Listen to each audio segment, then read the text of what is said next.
Hi hello friends, welcome back to സമൂച്ചീസ്. സമൂച്ചീസിൽ ഇന്ന് ഞാൻ തയ്യാറാക്കുന്നത് ഒരു ഗ്രീൻ ആപ്പിൾ ഡ്രിങ്ക് ആണ്. നല്ല ടേസ്റ്റി ആയിട്ടുള്ള ഈ ഡ്രിങ്ക് തയ്യാറാക്കാനും വളരെ ഈസിയാണ്. അതിനുവേണ്ടി ഞാൻ ഇവിടെ എടുത്തിരിക്കുന്നത് ഗ്രീൻ ആപ്പിൾ 2 എണ്ണം, തിളപ്പിച്ച് നന്നായി തണുപ്പിച്ചെടുത്ത പാല് 1 കപ്പ്, പഞ്ചസാര ആവശ്യത്തിന്. ഞാനിവിടെ 2 സ്പൂൺ പഞ്ചസാരയാണ് എടുത്തിരിക്കുന്നത്. നിങ്ങൾക്ക് മധുരം കൂടുതൽ വേണമെങ്കിൽ പഞ്ചസാരയുടെ അളവ് കൂട്ടാം കേട്ടോ.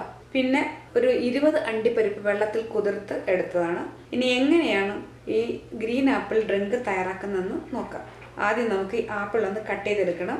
ആപ്പിളിൻ്റെ തൊലിയൊക്കെ കളഞ്ഞിട്ടാണ് ഞാനിവിടെ കട്ട് ചെയ്തെടുക്കുന്നത്. ഞാനിതൊന്ന് കട്ട് ചെയ്തെടുത്തിട്ട് വരാം.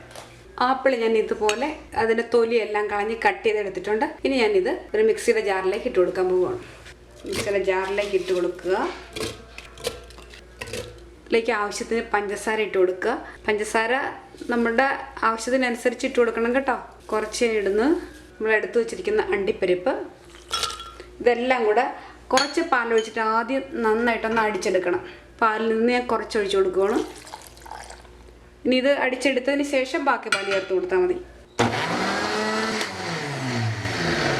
ഇവിടെ നന്നായി അടിച്ചെടുത്തിട്ടുണ്ട്. ഇനി ഇതിനകത്തേക്ക് ബാക്കി പാലും കൂടെ ഒഴിച്ചു കൊടുത്തിട്ട് ഒന്നുകൂടെ മിക്സ് ചെയ്തെടുക്കുക. വീണ്ടും ഒന്നുകൂടെ അടിച്ചെടുക്കുക. അതിന് മതി. ഇനി നമുക്കിത് സെർവിങ് ഗ്ലാസ്സിനകത്തേക്ക് മാറ്റാം. നല്ല ഹെൽത്തി ആയിട്ടുള്ള ഗ്രീൻ ആപ്പിൾ ഡ്രിങ്ക് ഇവിടെ റെഡിയായി. നമുക്കിതൊരു സെർവിങ് ഗ്ലാസ്സിലേക്ക് മാറ്റാം. ഈ നോയമ്പ് കാലത്ത് എല്ലാവരും ഇതൊന്ന് ട്രൈ ചെയ്ത് നോക്കണം. ടേസ്റ്റ് അടിപൊളിയാണ്, തയ്യാറാക്കാൻ വളരെ ഈസിയാണ്. ഇനി നമുക്കിതിൻ്റെ കൂടത്തെ ഐസ് ക്യൂബ്സോ ഐസ്ക്രീമോ ഒക്കെ ചേർത്ത് കഴിക്കാം.